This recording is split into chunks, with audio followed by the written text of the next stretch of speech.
नमस्कार, GNE news में आपका स्वागत है। उत्तराखंड के नवनियुक्त राज्यपाल लेफ्टिनेंट जनरल श्री गुरमीत सिंह ने बुधवार को राजभवन में उत्तराखंड के राज्यपाल पद की शपथ ग्रहण की।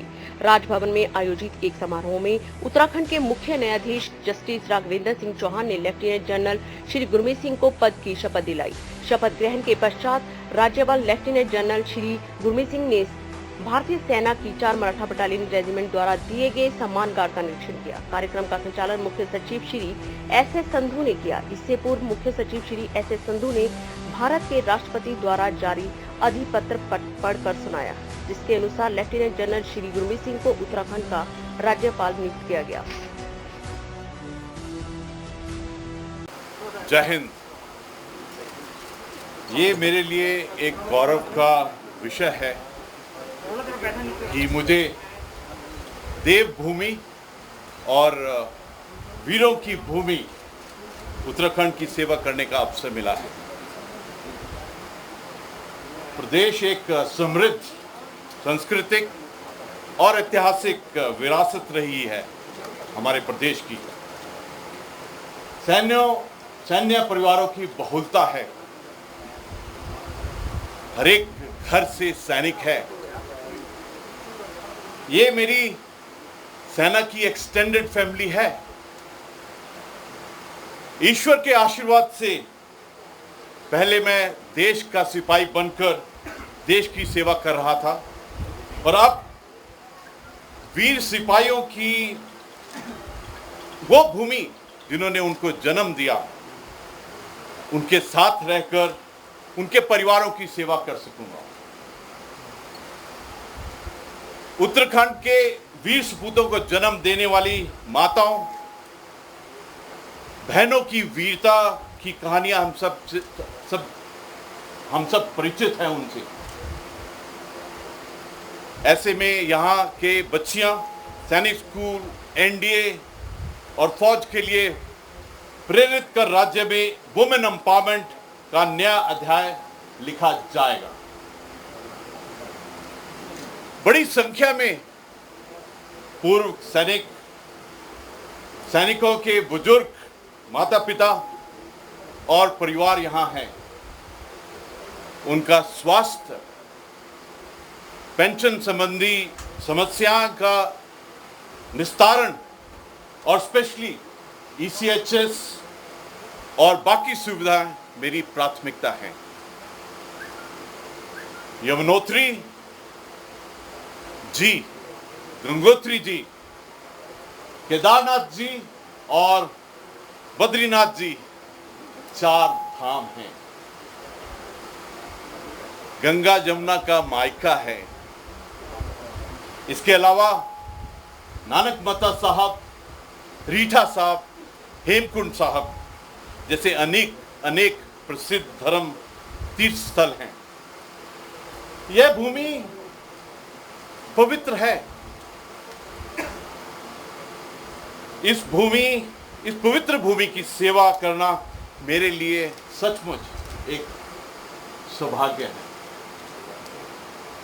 मैं महामहिम राष्ट्रपति जी और माननीय प्रधानमंत्री जी का हार्दिक धन्यवाद करना चाहता हूं और धन्यवाद देता हूं कि उन्होंने ये अवसर मुझे दिया है।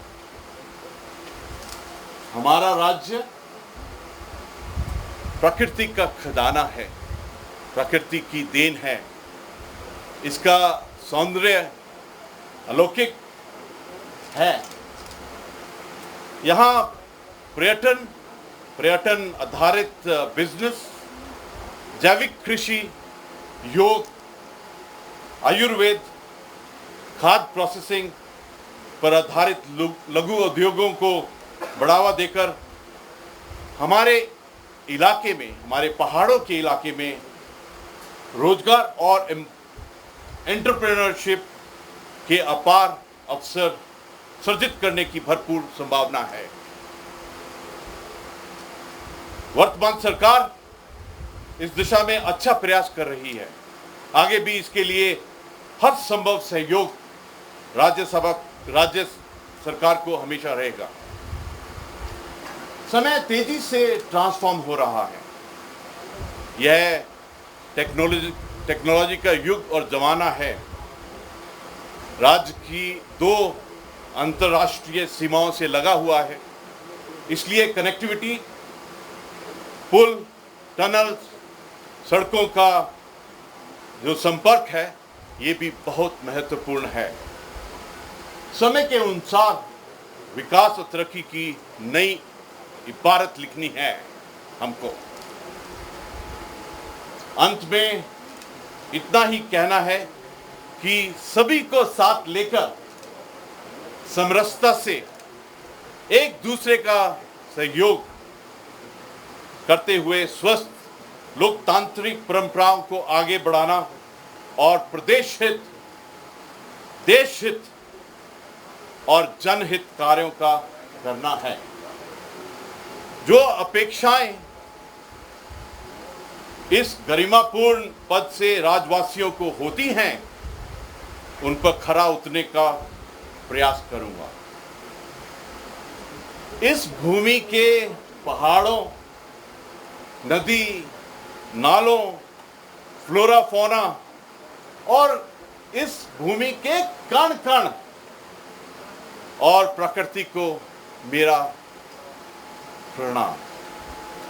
सब सुन रहे हैं वो?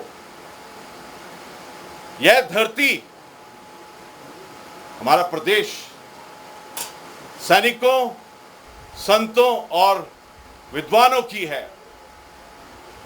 गुरु गोविंद सिंह जी ने, अगर उनको आप बहुत अध्ययन करें तो पता चलता है कि यही उनके 3 रूप थे: सोल्जर, सेंट और स्कॉलर। हमारे प्रदेश के वीर सपूतों के साहस, शौर्य और पराक्रम आज भारत के उन वीर जवानों की याद आती है, उन योद्धाओं की याद आती है। हमारे भारत के प्रथम परमवीर चक्र विजेता मेजर सोमनाथ शर्मा जी की याद आती है। मैं तो कश्मीर में था, वहां पर जिस स्थल पर उन्होंने अपने प्राणों की आहुति दी थी, वहां पर भी गया हूं और नमन किया। जीएनई न्यूज के लिए हरिद्वार से सनी वर्मा की रिपोर्ट।